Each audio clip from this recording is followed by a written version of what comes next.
You're listening to a Frequency Podcast Network production in association with CityNews. Over the past 2.5 years, I have spoken with an awful lot of infectious disease experts. More than I previously knew existed, to be honest. And I've learned so much from all of them. Of course, most of what I've learned from them has been bad, depressing, discouraging, troubling, worrying, scary, that kind of stuff. But that's the nature of asking questions to epidemiologists during a pandemic. Makes sense. But there is one thing that one of our guests has continually told me every time we invite him onto this show. Even when we're in the middle of a wave, even as hospitals are overrun, even as our governments roll back restrictions at inopportune times and put the elderly and immunocompromised at risk, even as new variants emerge.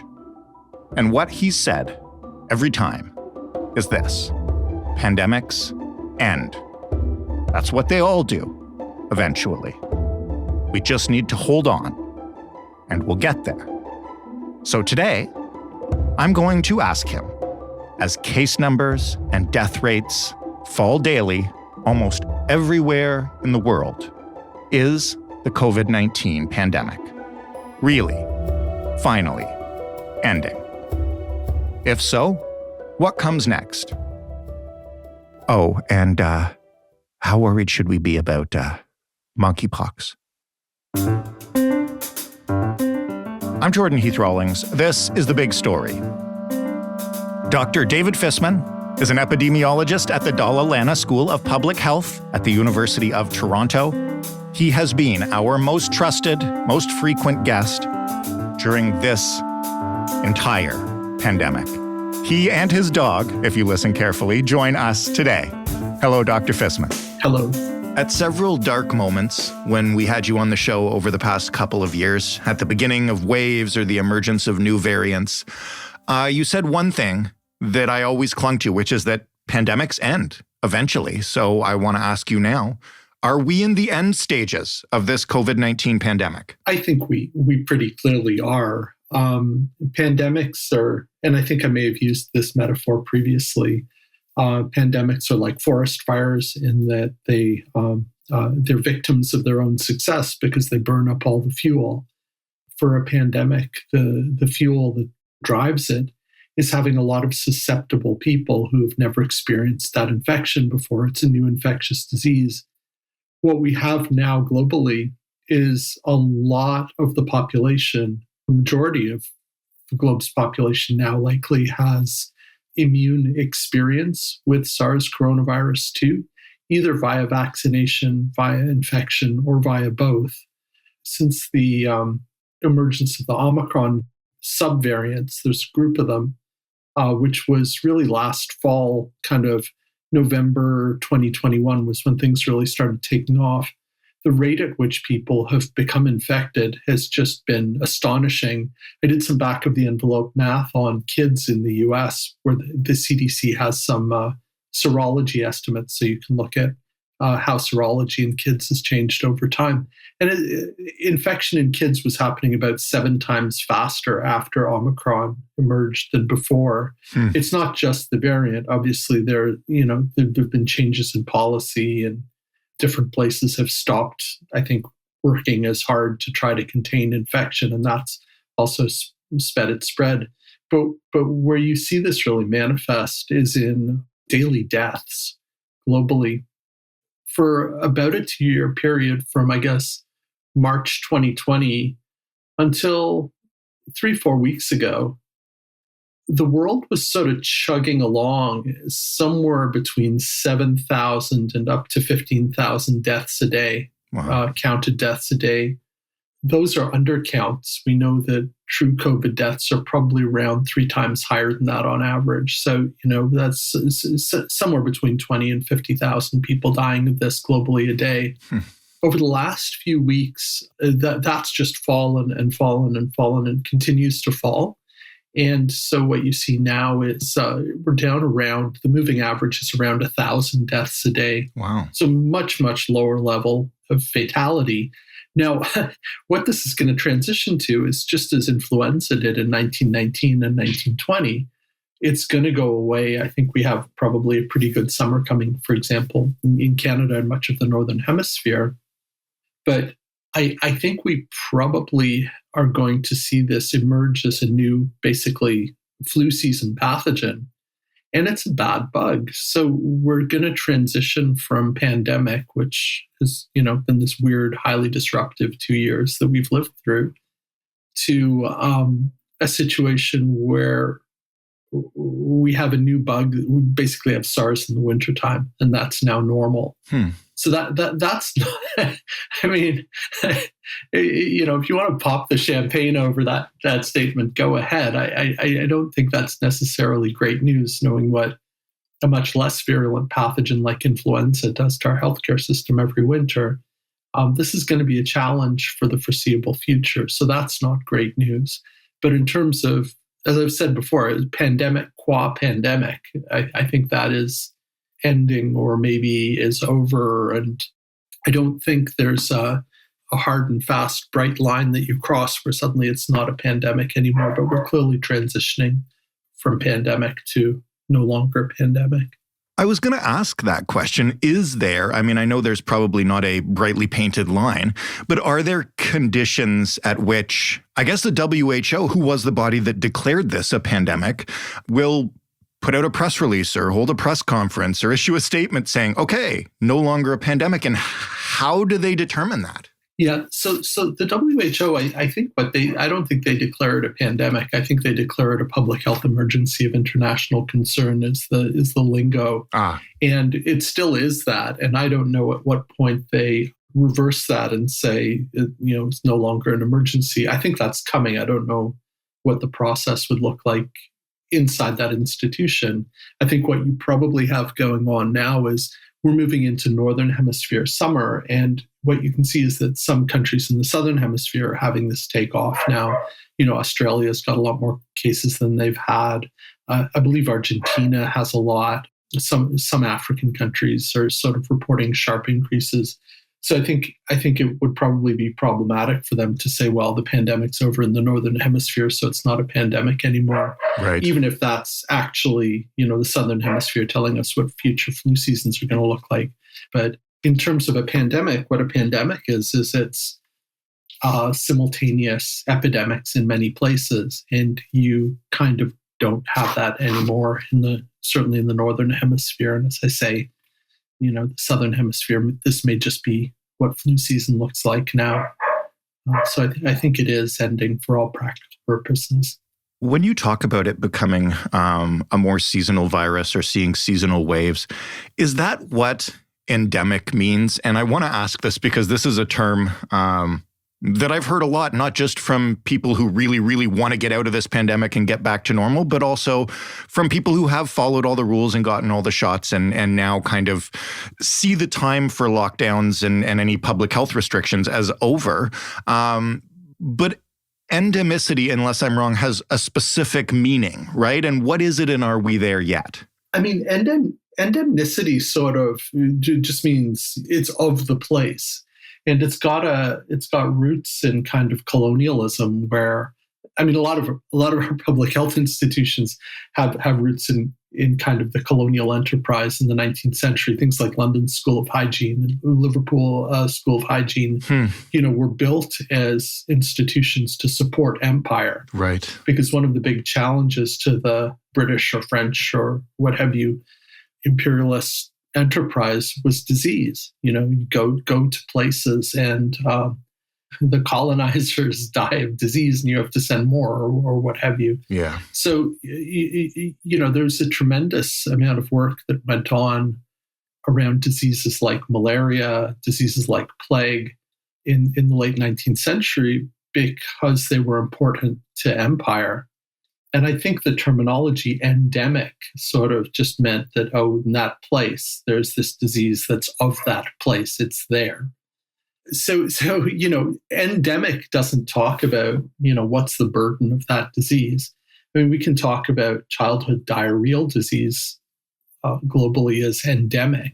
And we don't have a sudden epidemic of childhood diarrhea disease. It's just a steady incidence of this particular disease. It kills about 1.5 million children every year. So, yeah. So, the fact that it's endemic doesn't mean it's no big woo. It just means that it's just kind of, it's some sort of stable equilibrium. From an infectious disease modeling point of view, endemic is when the reproduction number is sitting at 1. So each old case makes one more new case before it gets better, so that you don't have a rising incidence of disease or a falling incidence of disease. It just stays pretty much constant. Mm-hmm. But again, that doesn't talk about, sometimes people use the term hyper-endemic to describe something that's endemic. It's not really rising or falling, but there sure is a lot of it. One of the frustrations as an epidemiologist is the degree to which our basically vocabulary has been bastardized out of all recognition. Oh, yeah. Particularly in the kind of political sphere and on the fringes of media, where media sort of bleeds into the disinformation enterprise. Terms like herd immunity and endemicity have really been appropriated and kind of, ruined for those of us who use them in our day jobs. The thing with endemicity also is that seasonality and endemicity kind of go hand in hand. Because if you imagine, diseases cause epidemics when the reproduction numbers go above 1. It's endemic if its reproduction number is sitting around 1. But what you get in the wintertime with a lot of respiratory diseases and in summertime with a lot of diarrheal diseases is you get what we call seasonal forcing, which is a combination of behaviors and environmental factors combined to nudge upwards that reproduction number above that threshold. And that's sort of how flu seasons happen. Right, just with people inside naturally in the winter, and the reproduction number jumps. And I mean, we're starting to, I think we've talked about this on your podcast, but I think for many of us, we've learned so much about the behavior of aerosols that it's really pre-pandemic. I thought it was an interesting question. Why is flu wintertime seasonal? I don't think it's that interesting anymore because I think it's kind of bloody obvious. It's an aerosol transmitted disease, and you have aerosol behavior indoors versus outdoors and cold weather versus warm weather. Of course, it's wintertime seasonal, but that's gonna bump that reproduction number up, and that's why my expectation would be that we're going to have a few kind of flu seasons that aren't actually flu, but are rather COVID for the next few years at least. And one of the worries is we may have, because we've had a hiatus from a bunch of other diseases due to COVID mitigation, is we may have COVID combined with a resurgent flu season, combined with resurgent pneumococcal disease, which is a bacterial disease that causes pneumonia, combined with resurgent respiratory syncytial virus that we've already started to see a bit in kids. So we could have some choppy waters ahead in terms of respiratory disease. Most people aren't going to see that because most people don't work in hospitals. But where I used to work, they would basically take part of the waiting room in the emergency room and turn it into a care area. And that's just influenza. Right. So how this is going to play out with COVID as part of the mix as well is unclear, but probably not good.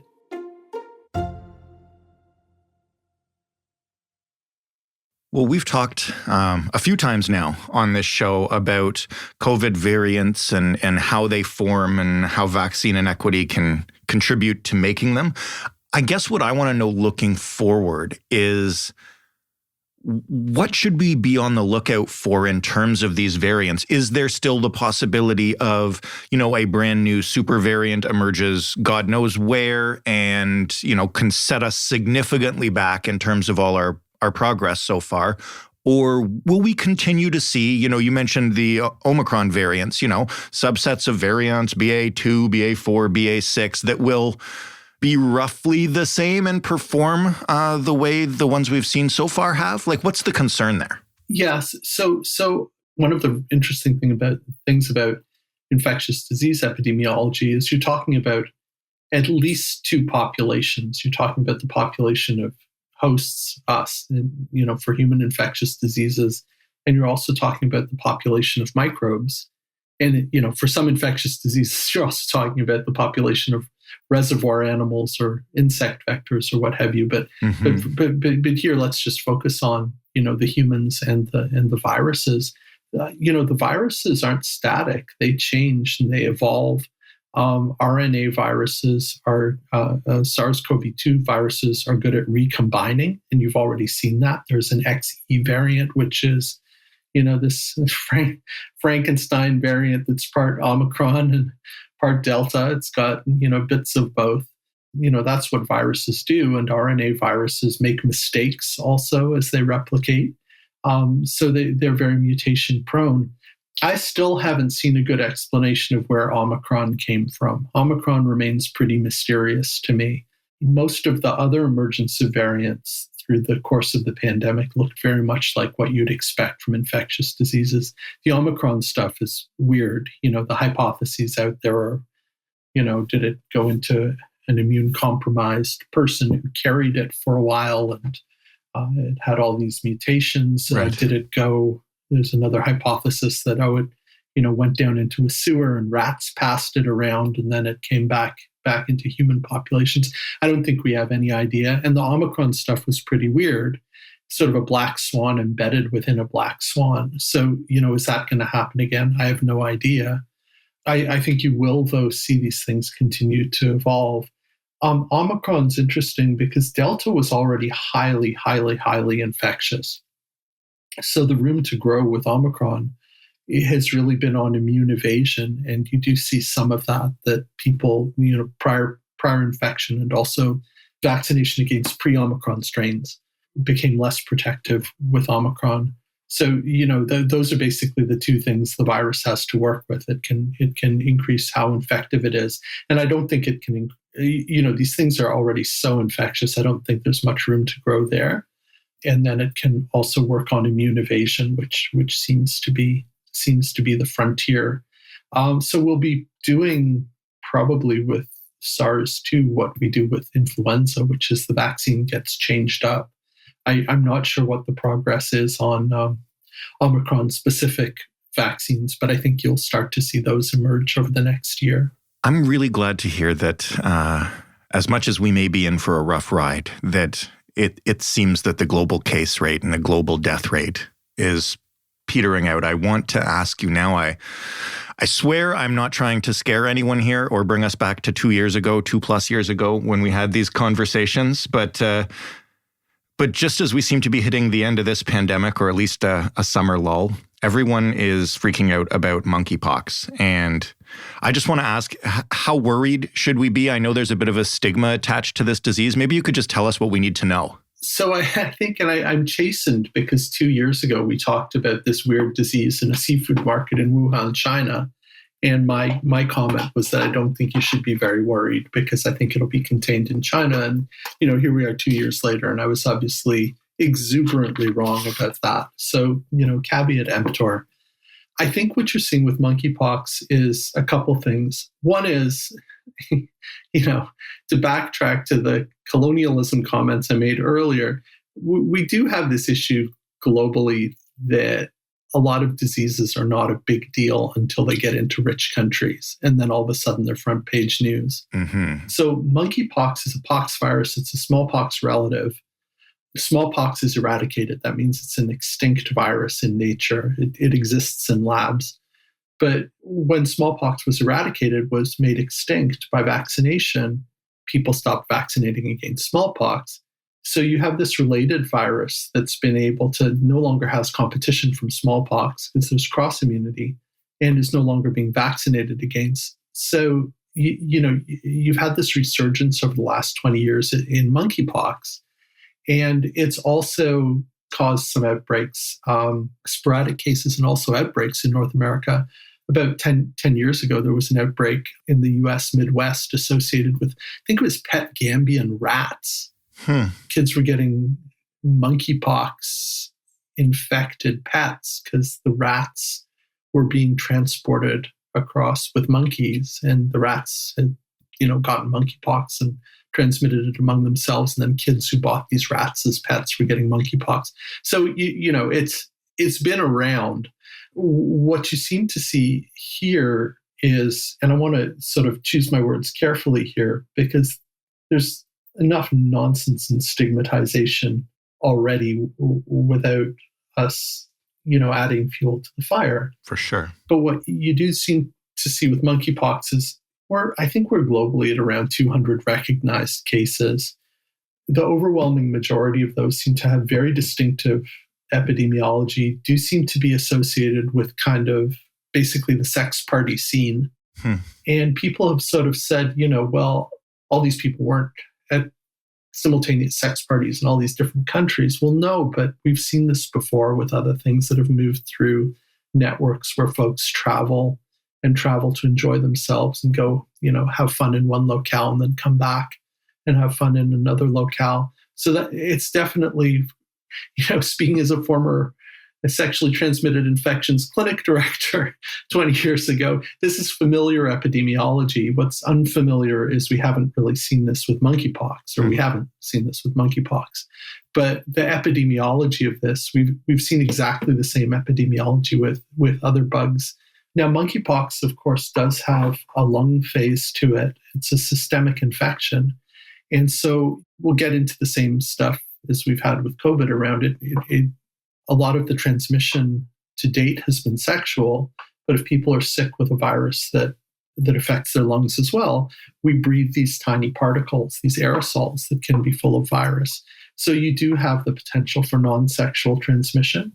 And I would expect that you'll see some spillover outside what so far has been a fairly well understood network. And we'll see where that goes. So, hopefully we do have a vaccine, which is the smallpox vaccine.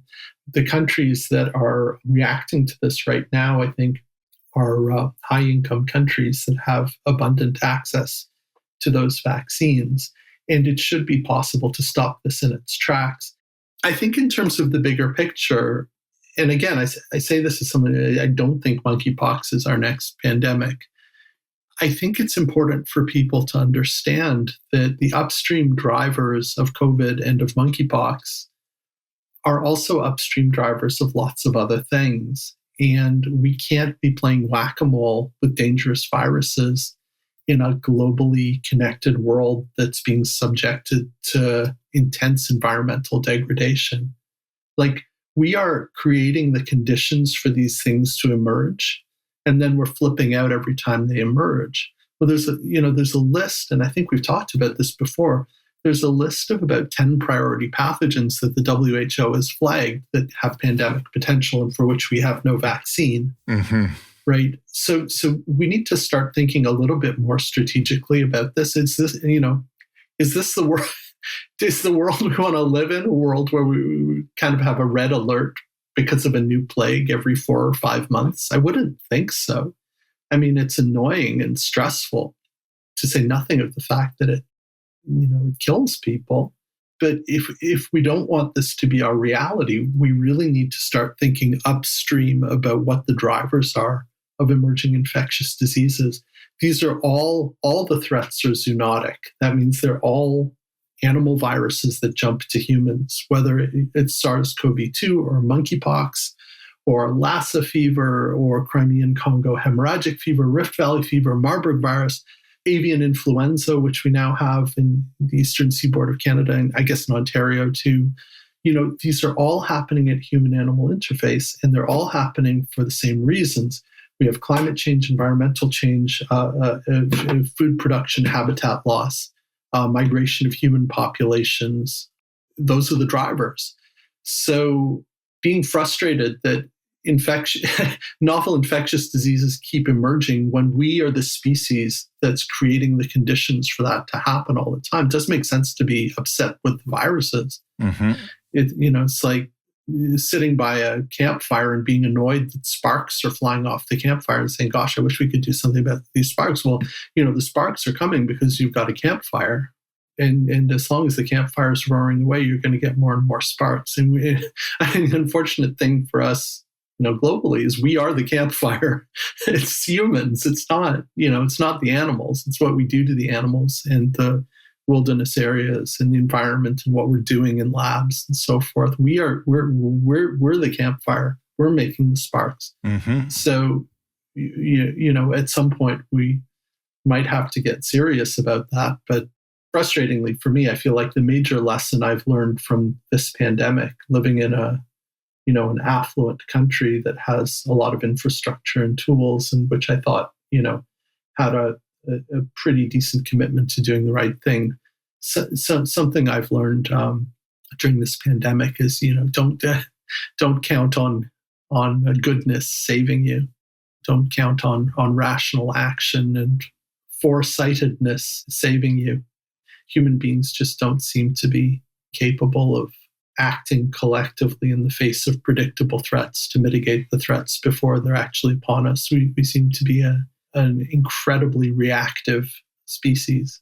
And that's pretty depressing. Yeah, that's an analysis I could literally apply to any one of the next, 6 stories that we have lined up for the podcast. Dr. Fisman, thank you, as always. I'm going to hold you to being right about the monkeypox prediction. You can have me back on your podcast and mock me if I'm wrong. I really, really don't want to do that. Thanks again. It's a pleasure. Anytime. Dr. David Fisman of the Dalla Lana School of Public Health. I love talking to Dr. Fisman. I hope that's the last time we have to do it for a good long while. I hope he gets a lovely summer. That was The Big Story. For more from us, head to thebigstorypodcast.ca. Find us on Twitter at TheBigStoryFPN. Email us hello@thebigstorypodcast.ca. And call us if you'd like to leave us a voicemail, 416-935-5935. Ask us a question, suggest a story, yell and rant for a while. It's okay. We're here for you. You can listen to this podcast wherever you get your podcasts, Apple, Google, Stitcher, Spotify, via smart speaker by saying, "Hey, smart speaker, play the Big Story podcast." Thanks for listening. I'm Jordan Heath Rawlings. We'll talk tomorrow.